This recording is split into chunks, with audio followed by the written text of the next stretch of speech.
We are back, honey. Hey, fam. This is exciting. With so much love, E&O. We've been in hibernation. Our podcast has been in hibernation. Has our love been gone, though, during this time? But our love is alive and awake. It's better than ever. Alive, awake, strong, vibrant. A mighty rushing wind. Passionate. A waterfall. Great to see you. Love you. What do you want to talk about? Well, I can't believe I've known you since you're 18. Yeah. And now you're in your 40s. No. You're not in your 40s? I'm 32. Oh, my bad. Okay. That's right.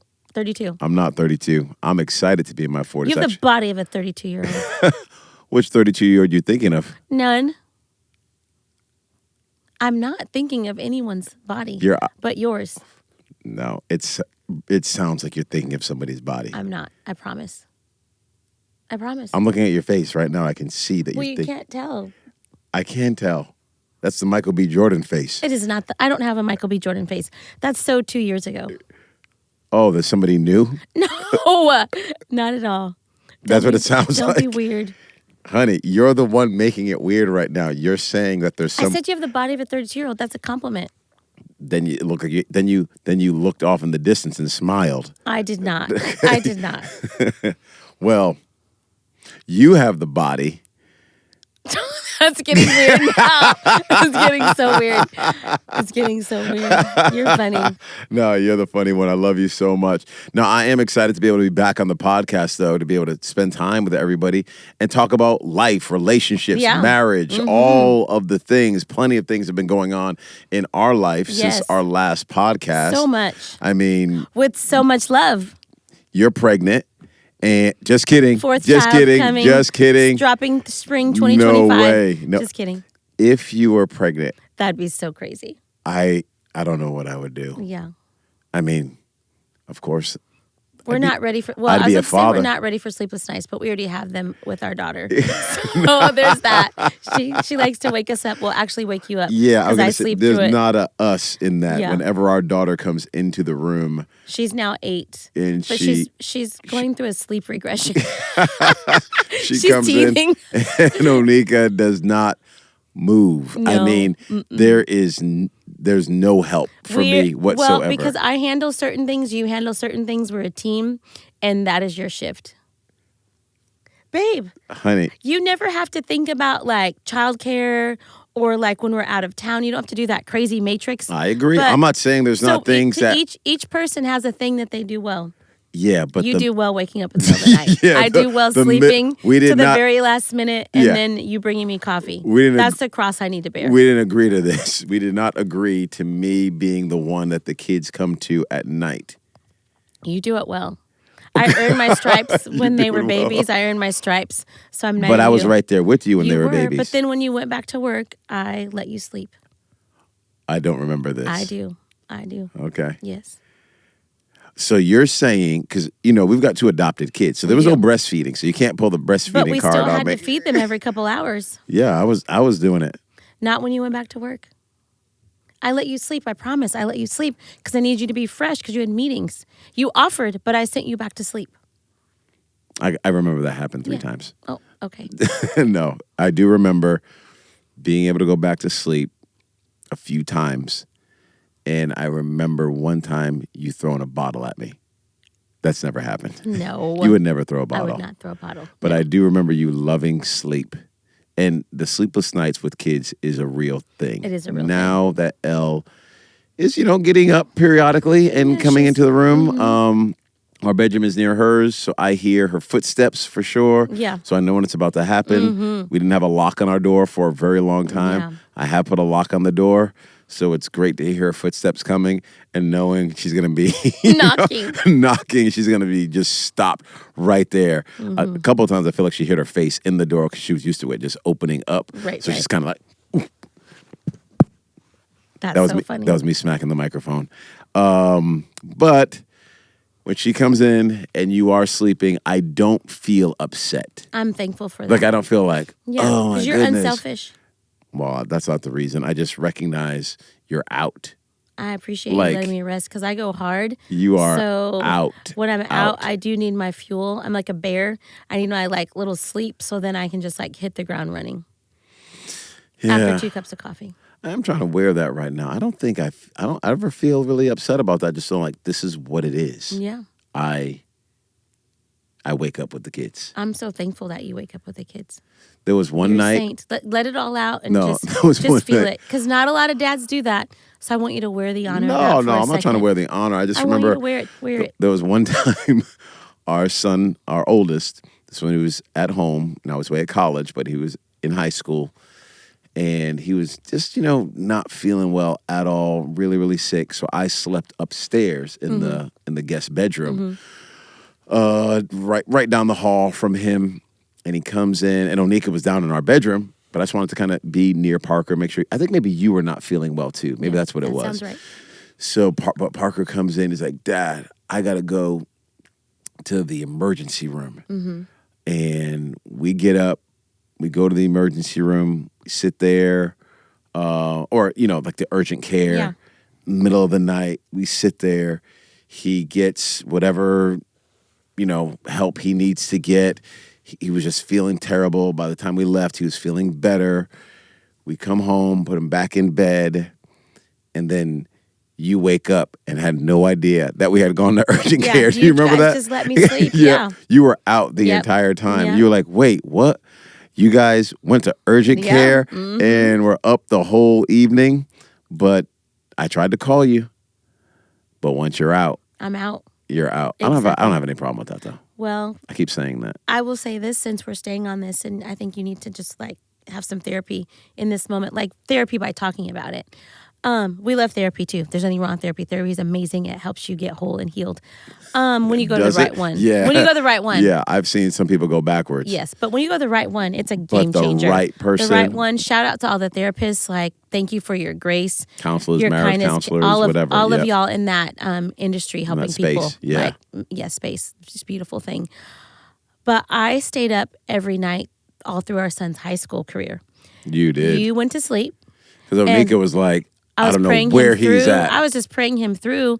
It's just crazy. High school parents, I don't know how many of you are listening, but I have a heart for you because high school is really no joke.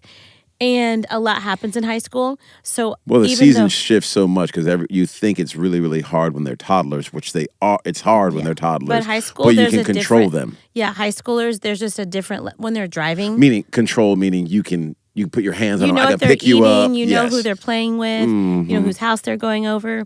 Once they get a certain age and they start driving, you have to continue to release control. But all that to say, yes, I do sleep when Elle comes in, but I stayed awake every single night that Parker went out, and I prayed until he got home, and all night. I didn't go to bed, and even once he came home, I was still praying because that was my post. And so different parents have different posts that they carry and they wear, and I don't regret it, and he thanks me to this day. Well, you did a great job of that. I feel like there were so many times we weren't sure. You have to. We chose to be parents who put the right things in, and then had to trust. Now, Oneka and I definitely butted heads. We butted heads because Oneka was like, I don't want to give him maybe that much freedom, and I was more, let's give him a little bit more freedom. Now, they got to earn it, and they got to make right choices and different things. But we came to the conclusion. Again, thank you so much for being willing to hear me on this. To say, if he's going to mess up, let's have him mess up while he's home. Yeah. We don't want him messing up when he's away in college, and then he's not sure what to do. So we decided, let's give some rope. Let's give some rope. Now, he had to earn trust, for sure. I wish he was here. We could talk to him about it. And we did not do everything right because no parent does. Let's just take the superhero perfect parent off of the board because it doesn't exist. I don't care if you think it does. You think it's if not you true. Use the right bottles, nope. if you use the right diapers, if you use puree organic your own food, if they're in the right school and they have the right friends, Boo. and you have the right photos from the different holidays, if that's the recipe. Do all that stuff. Do it all. Do the best you possibly can. Don't put your trust in by doing all those things. It's not like an equation.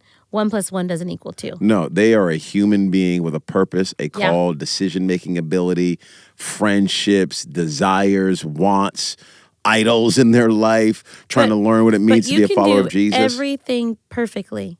and not miss a game, not miss a bedtime, not miss a scripture. But they can meet a child who happens to be a bully at football practices, softball practice, soccer practice, school, homeschool co-op. There is going to be some type of resistance that they encounter. We can't insulate children from resistance. So even though we place all those good things on the inside of them, something comes that makes you question your worth, your value. Yeah. Like our kids dealt with bullying. All three of our kids have. Yeah. Most kids do. It's like a rite of passage, unfortunately, because we live in a broken world and we're all broken. For sure. So kids say things to other children and sometimes even teachers that really mark them. Yeah, coaches, teachers. And even though you pureed the food, you can't puree. Kids at church say crazy things, kids wherever. You can't do everything so perfect that you protect and insulate them from the pain of this world. No, I was talking to one of my... And I used to think that that's... Yeah, it's not possible. I thought it was possible. I was talking to Corey, and he said this quote... No, he said this, so I'm quoting him.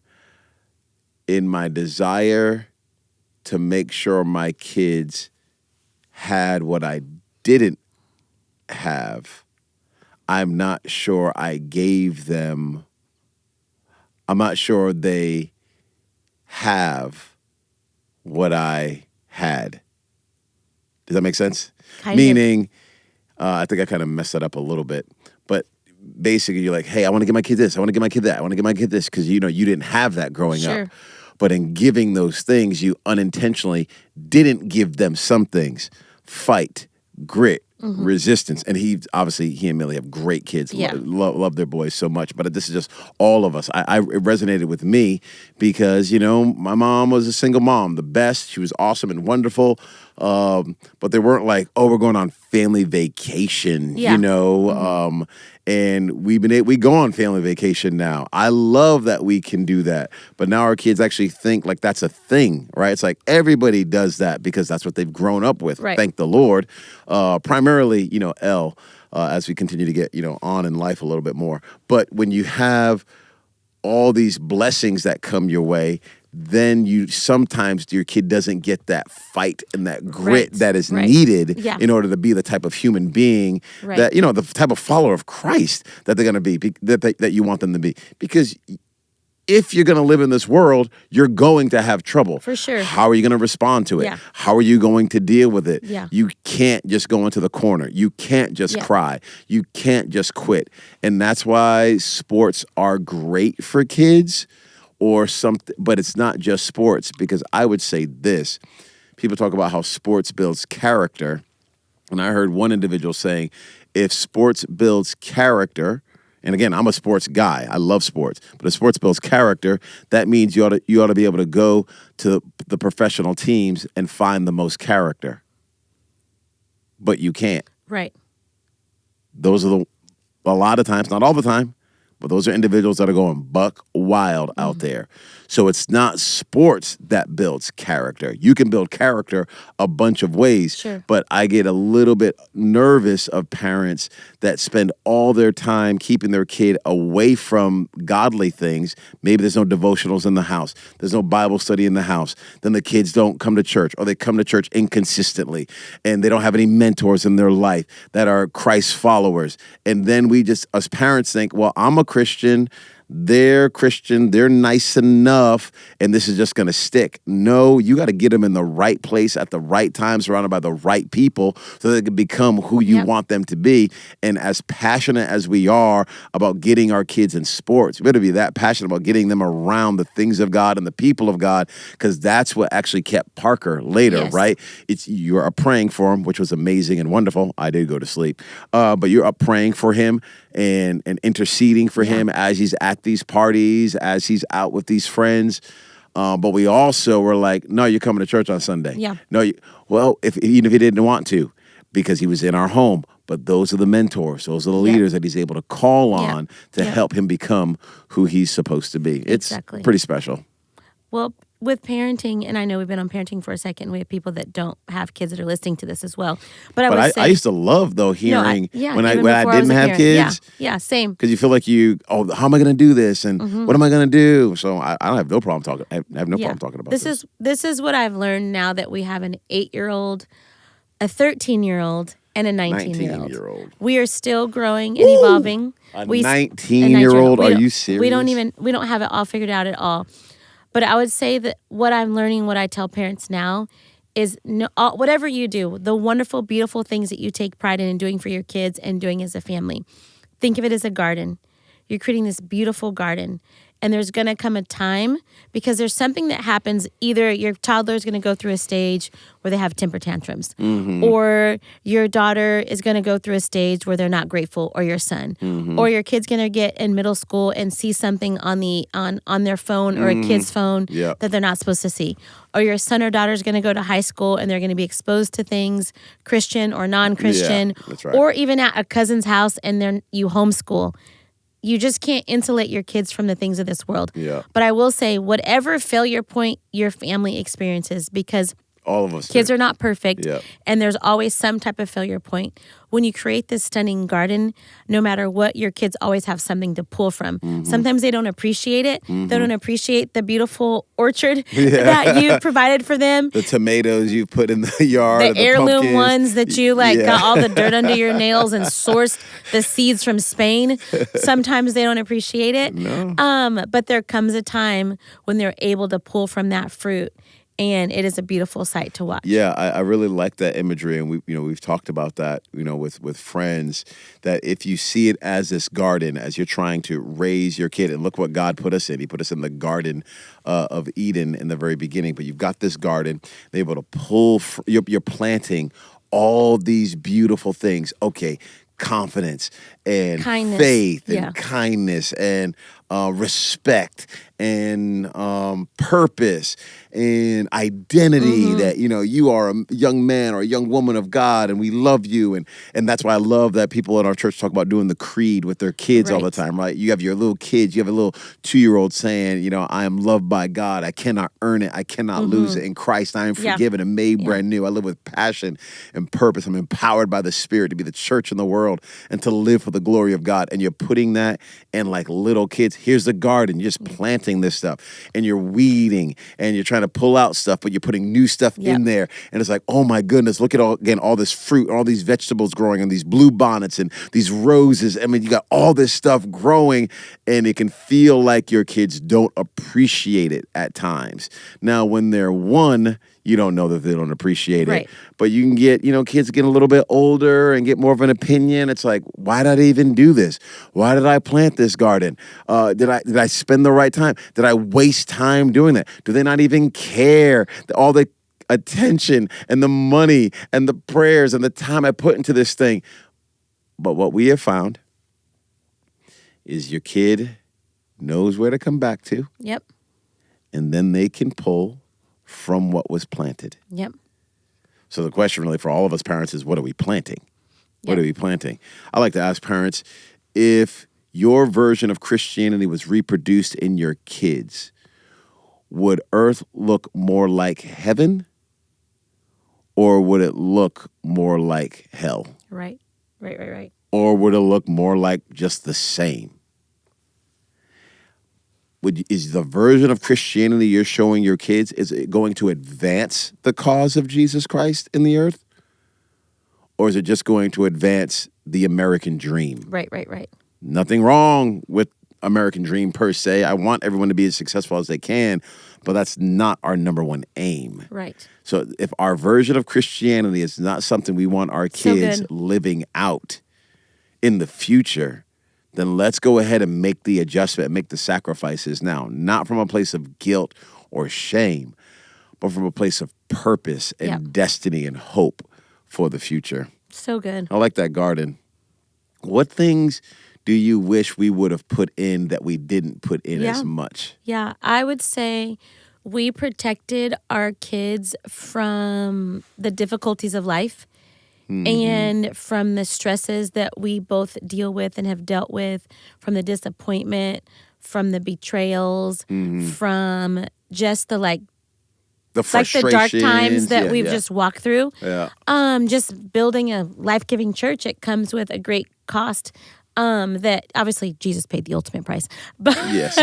just if you want to get anything off of the ground, whatever it is, if it's God's purpose for your life and you're trying to get something off of the ground, you can expect opposition. Expect opposition. Disappointment. It's going to cost you something. It costs you a lot. don't care what, and if it doesn't cost you anything, it's probably not worth doing, and it's probably not a step of faith. Exactly. So I feel like, especially with Parker, but I would say all three of our kids, we shielded them from that because we thought if we told them some of the things that we've experienced, some of our hurt and our pain, that it would make them see people differently or see church differently. Yeah. So we only told them the good, but we did them a disservice because we protected them from seeing us fight for things. Yes. And seeing us how we deal with disappointment, how we deal with pain, how we deal with hurt. Yeah. We pretty much kept it pretty happy-go-lucky and kept a smile on our face. It's like us. We don't argue in front of our kids. Right. I mean, we're not big arguers anyway. But they've seen us disagree. Yeah, we disagree. But they've never heard us like raise our voices, we don't raise our voice. We don't do that. But we shielded them from the struggle,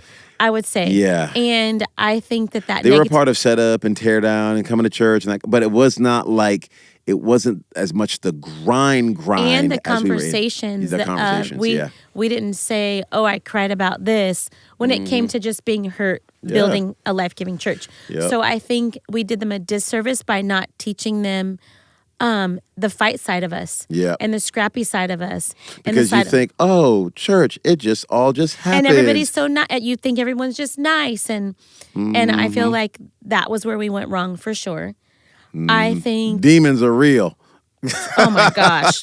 It's warfare is real. Warfare is real. Yeah. Darkness in this earth is real. Yeah. And not even just the disappointments, but just the pain of, you walk with this family and the child was lost, or the marriage ended, or the job they didn't get the job, or the business didn't happen, and you're crying with people, walking with people. And don't get me wrong, there's plenty of promotions and babies and weddings and all those things are beautiful. Which they see all that. They see all those things, but navigating the deep, dark times that people walk through, and then us showing them this is how you wear that. Yes. This is how, and we never felt like we had to fake. No, but I think we were being intentional. We thought we were protecting them. Yeah. But I think we did them a disservice because we did not show them what do you do when bad stuff happens. Yes. I really, really feel that for all the stuff that we had to navigate, and of course, still do, because there were moments, of course, of disappointment, and you go, okay, we're gonna pray, as a family, and you grab hands. Yeah, but it was very light. We didn't really, There's just a level of, for our marriage to be healthy, for us to want to be the type of leaders that God has called us to be, you do have to dig deep into who God has formed you and made you to be. When Shadrach, Meshach, and Abednego are standing there in front of King Nebuchadnezzar, and he's like, I'm going to kill you if you don't bow. Right. And they say, oh, King, we appreciate you, but the God we serve, he can totally get us out of this. Right. But even if he does not, we're not bowing. Yeah. You got to go to a deep place when you're standing in front of a fiery furnace, and you're telling the king that you're not going to bow. And I feel like that's how we live our life. Yes. But that part of our life, we kept under lock and key. Yes. Now we're aware of it, and now we're more honest. We're disappointed about this. Yes. Or we're sad about this. But for the first, 8 years, it's only recently that we have shown them. No, I'm on some conversations, even with Parker in the car. Yeah. And I'm like, hey, be quiet right here. Let me have this conversation so he can hear how you're navigating the conversation that I'm navigating. That's a hard conversation to have. Nothing that would be too, personal for the other person on the other side, of course. Definitely always respectful there. But there are some conversations I can go, hey, I want you to listen in on this. So now we learn from our mistakes. Yep. And now of course, correct. Exactly. Yep. Because you're just trying to figure things out, trying to grow, trying to get better. Exactly. But I wish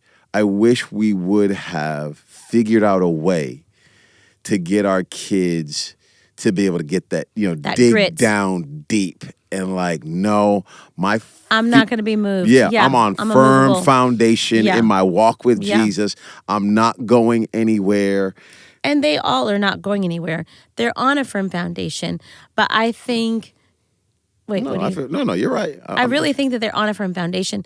But I think interpersonal skills of dealing with... Because some of our kids have... Well, all three of them have dealt with bullying, some of them to different degrees.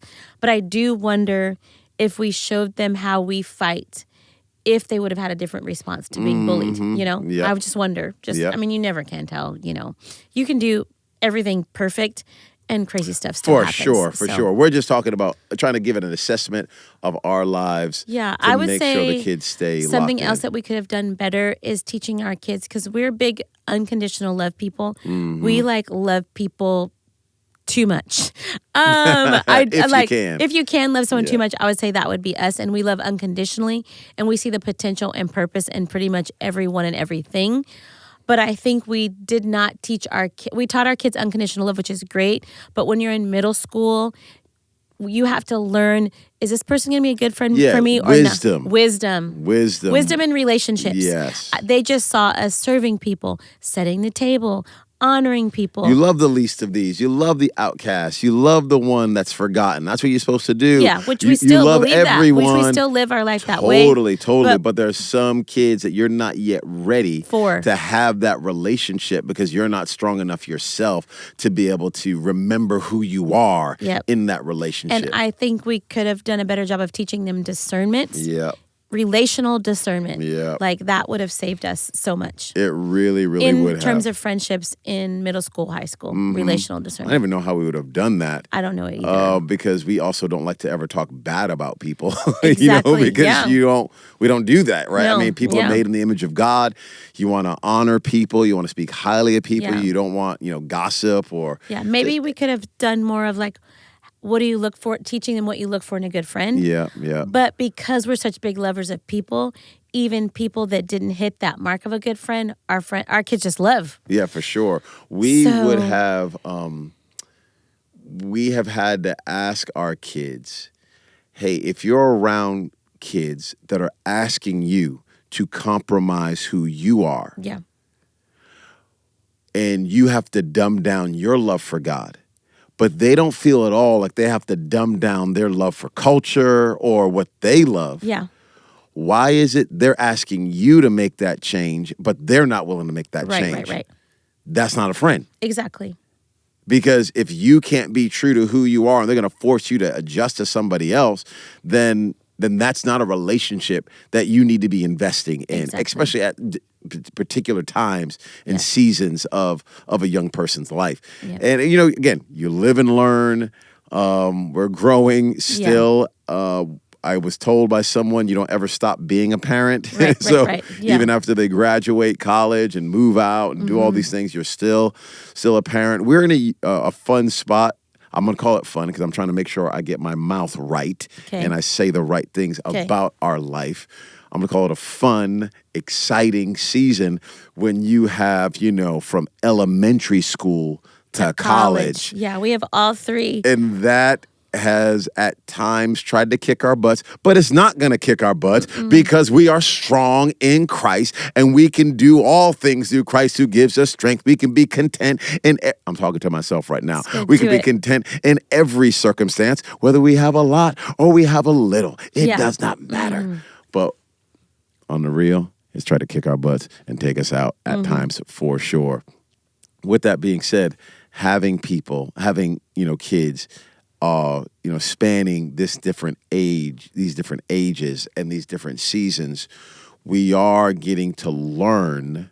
I feel like we can relate to any parent because we have a little person, we have a middle schooler and a college freshman who is just in high school. Maybe empty nesters not as much yet. No, we don't have we don't have the grandkids and all that kind of stuff yet. But a lot of the young families in our church, it's like, we're still in it with you. We're so in it. Like, we got an 8-year-old, we're in it. We're in ballet recitals, we're in it. Yeah, 1,000%. So the beautiful thing is I think we can We're in basketball games. Oh, God. I say, honey, God, you shouldn't only have said because, it like that. Sorry. Number one, I think I was using the Lord's name in vain. Well, I said or it unless because you're probably crying out to him. We've celebrated all of our children, and some have more athletic ability than others. I'm not naming any names, but sometimes when you're at the different various sporting events, it is unique when they're still discovering their athletic ability.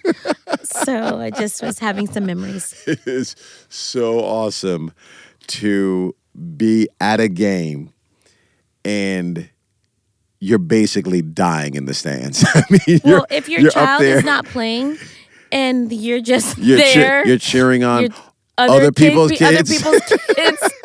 It's the same thing at recitals. You go for an hour and a half and you see your child for 3 minutes. Oh, we've been in the Grayson's very, very good with the cello and the viola. I mean, exceptional. Yeah, like he's brilliant. All state kind of level for sure.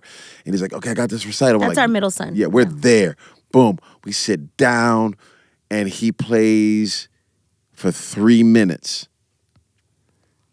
And we're like, if that fool don't get back up there and play some more after all the juggling we had to do to get here. But, of course, we don't say that to him. We just smile. We take photos. Job. Oh, my goodness. We go out to ice cream after, and we're leaned in. But you can't leave right away because the orchestra teacher doesn't let your child just play and then leave. Right. So we get to sit there and watch all the other kids. Other people's kids, yeah. And we're just looking forward to being a light for Jesus Christ. That's really why we're there. Yeah, we're there to make disciples. Yes, that's what we're there to do. So we just spread the love of Jesus as we sit there. For hours. Oh, man. It is. And we got a whole nother one coming behind them. Yeah. Like we got to know, like we're in this for a minute. Oh, we got a good 50. No, I don't know how many years, but we got a minute. I messed up on the math. Only started doing the math. She was like, you know what? We got another. Let me not even say it. I'm not even going to try. But I will say you got another 37 years. Got another 42 years of parenting. But I will say, since we're staying on this parenting vein, some of the things that I think we've done really well, and I'm going to talk about you. You pretty much do every single bedtime, and you get in there with our kids. You read scripture over them since they were since they were babies. Since Parker was in my womb, since Grayson and Elle were like little teeny tiny days old, you've been reading scripture over them.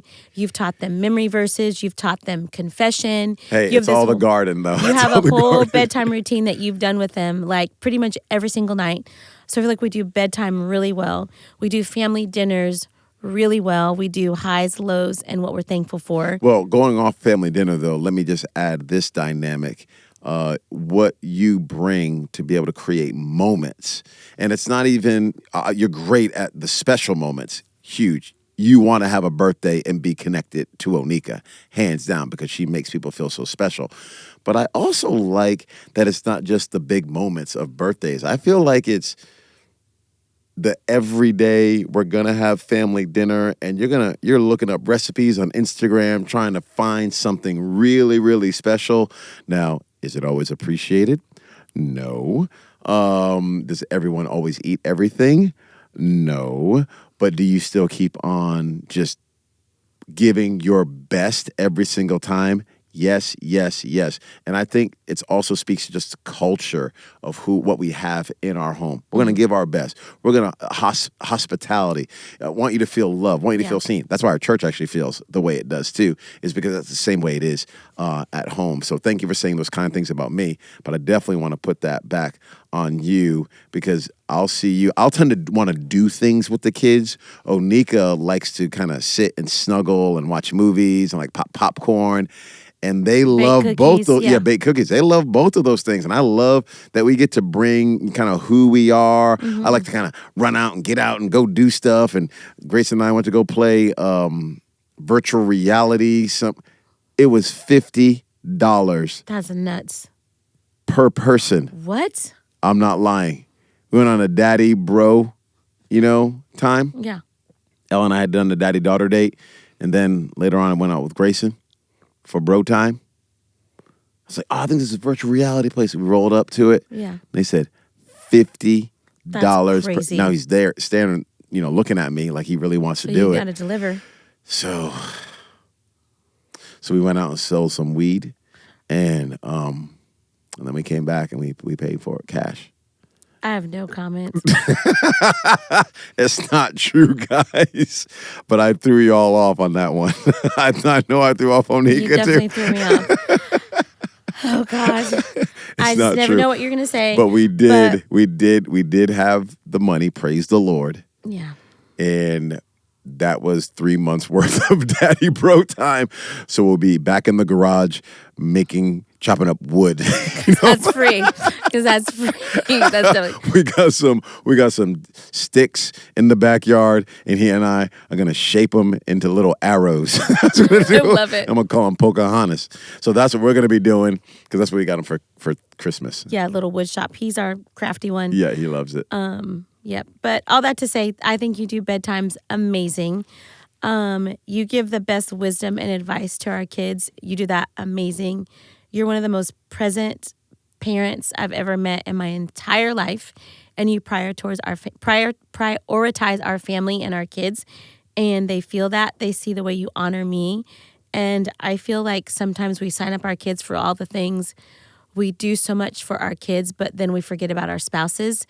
And then our marriage relationship collapses, and that impacts our kids, and they don't care that you packed the special lunch with the designer lunchbox. They care that their parents' bento box. Yeah, bento box, which is great. Bento boxes are great. Yeah, but bento boxes I saw are not one of those more, in our house. Yeah, but they're not more important than a healthy marriage. And I feel like beyond being present for our kids, which you're the most present, I don't think they'll ever meet a parent and go, "Oh, I wish my dad did that," because you do that and 100 times more. You're kind to say that. No, it's true, but let me just land the plane with this thought. Okay. But I think you also show them honor to me, honor to your mom, which I think is the most important thing, because it provides security for all the other things you do. Well, that's really kind of you to say, for sure. And I pause. I receive that. Good job. I say he's working on trying to receive compliments. I say thank you very, very much for that. I want to let that sink in, because I know if I was not doing something right, I would hear that loud and clear and want to go fix and make that right. So thank you very, very much. I hear that, and it's beautiful. And for those of you who are wondering, Oneka's always like this. She is an encourager. She puts courage in people, and you just put courage in me, because I still feel like, dang, I don't know, I hope I'm doing right by this. I hope I'm nailing it. You're totally nailing it. I don't know what more you could do.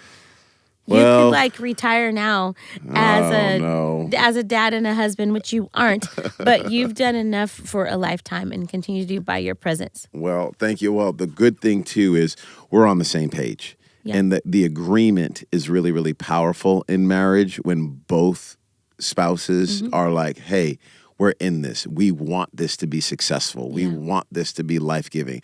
We want to be present. We're not fighting against each other on like, do we go to this game? Do we not go to this game?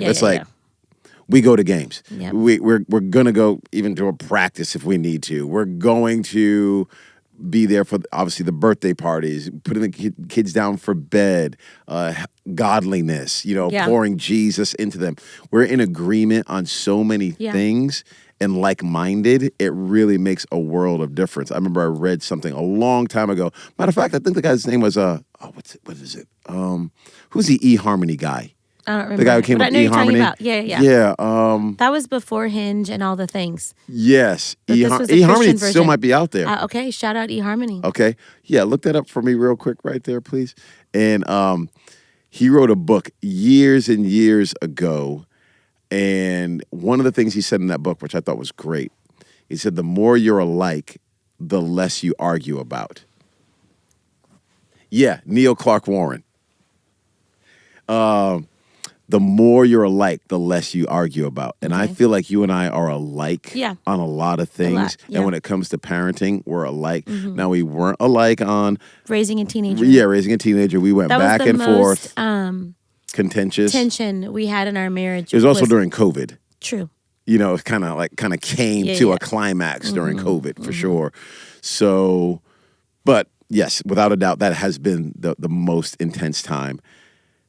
But with you and I both wanting to pray for our kids, you and I both wanting them to feel seen, you and I both wanting them to feel special, you and I both wanting them to feel and encouragement. To make memories. Yeah. We both want to make memories, but you are without a doubt the best memory maker. I mean, we'll go on vacation and Oneka will have us have like this matching outfit so we can take this cool family picture and we all are kind of matching or kind of in the same family of our clothes. Remember those bucket hats? Yeah. One year we had these dope bucket hats. All look like, think LL Cool J, Run DMC from back in the day. You don't know who that is? Look it up. I mean, it was like Kangos. It was so fresh. And I had nothing to do with that. I didn't even know that stuff was in our bag. And you made sure all of that stuff got packed, got in there. But it's a memory I'll never forget. And you've done that countless times over. Parker, when he just turned 19, just creating moments and memories. That was just been really, really, really, really special. Thank you for being the type of mother you are, type of wife you are. That's so leaned in and very, very present, so teachable. With like, oh, I want to learn. I want to get better. I want to grow. You're always a student trying to, grab a hold of knowledge when you could be the one writing the book on everything, basically, because you do everything so, so well. So love you deeply.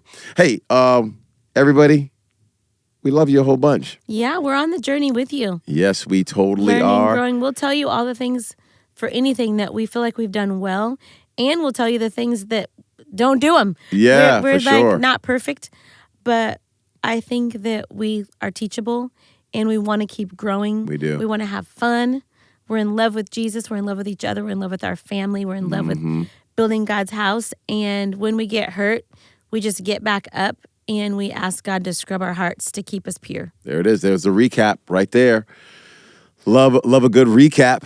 And do we have an email address that people can send us questions or something? Stories at shorelinecity.church. Okay. That's good. Stories at shorelinecity.church. Okay, cool. So maybe even a topic you want us to talk about or something like that. Tell us. Yeah, it'd be great. We're probably not going to read it. But just kidding. Totally kidding. You can send it. Maybe it'll make its way to us. But this is just, us giving a resource to say we love you, we're for you, we're praying, you're not alone, you're not forgotten. Yeah. Just a life-giving time, and hopefully we can all keep moving forward together. Okay? With so much love. With so much love, E&O Podcast, we're out. Back. Bye. Bye.